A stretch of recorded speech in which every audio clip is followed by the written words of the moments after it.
Hello, friends. Today we will be starting multiple choice questions on the topic of vital pulp therapy. A very important topic, both conceptually as well as from the perspective of MCQs, which are coming from dental traumatology, management of the vital pulp, following iatrogenic exposures, and so on and so forth. So let us look at today's question. I'm sharing the screen right now.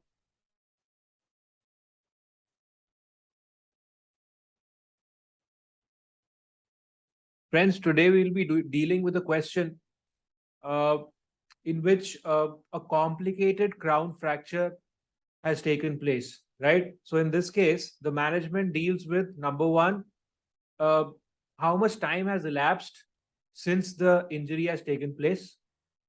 Number two, what is the level of fracture, of course, that is complicated crown fracture or an uncomplicated fracture. Then thirdly, very importantly, what is the level of root end maturation? All these various factors have to be accounted for in developing the treatment plan. Okay, so let us look at the question. A 12-year-old presents, so that's number one key point, that is the patient is 12-year-old, presents with a complicated crown fracture of upper right canine 12 hours after the traumatic injury. So there are four things that need to be kept in mind here. Number one would be the patient's age, because this would be directly related to what? The tooth that we are discussing. So here the second point is the upper canine, the upper canine. So the patient's age and the tooth number has to be kept in mind so as to determine when the root end formation takes place, and that would determine our treatment plan. Presence with a complicated crown fracture, that's the next important point, 12 hours after the traumatic injury. Okay, so all these four things have to be kept in mind. So let us look at each and every one in detail.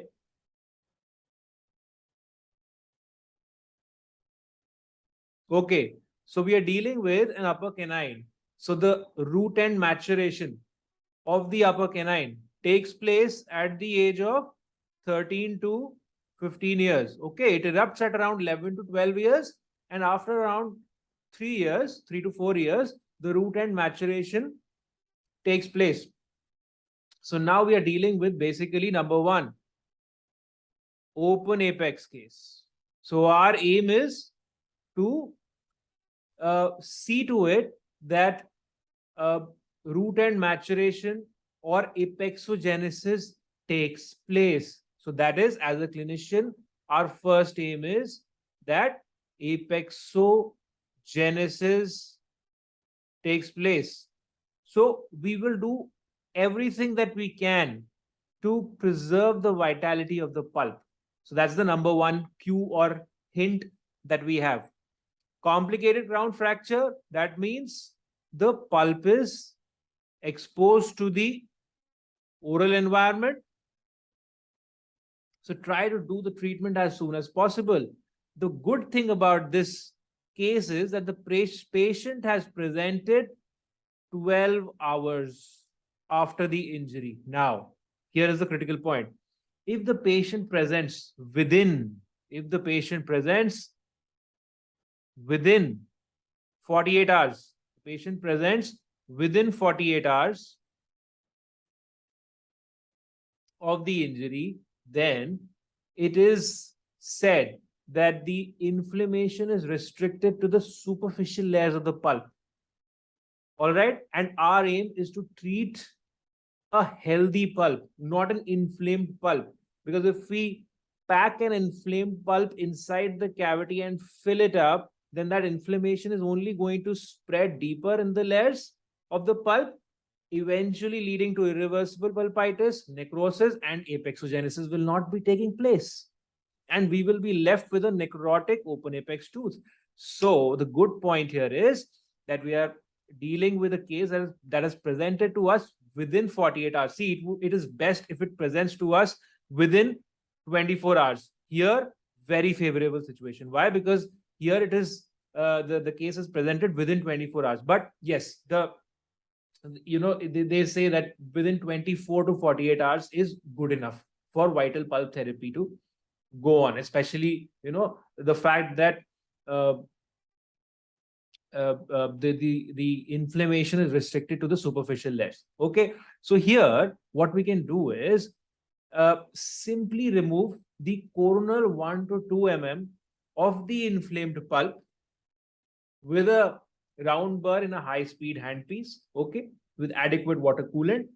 And then we give, in olden times, we used to give calcium hydroxide. Today, we can use a calcium silicate based cement like MTA or biodentine, and then we can seal the tooth, keep it under follow up, and hope that apexogenesis takes place. Now, why do we say hope? Because the success rate of this kind of pulpotomy, what is this kind of pulpotomy? Wherein we are only removing the superficial inflamed pulp in the coronal chamber, pulp chamber, only the superficial 1 to 2 That is partial pulpotomy. That is partial pulpotomy. And this is also known as Chweck pulpotomy. Also known as Chweck pulpotomy or partial pulpotomy. And the success rate is very high, up to 95%. So this becomes the treatment of choice in this question, right? So partial pulpotomy becomes the treatment of choice in this question. All right, friends. Now this same question. This question has been given in my textbook in the portion of in the section of brain teasers. This is my textbook of endodontics. This is the first edition. It's circulating and being distributed all over the country at presently. And as I said in my previous video as well, that all important MCQs under the section of brain teasers have been given after each chapter. So this should be it for today. This was a discussion for today. Best wishes to all of you.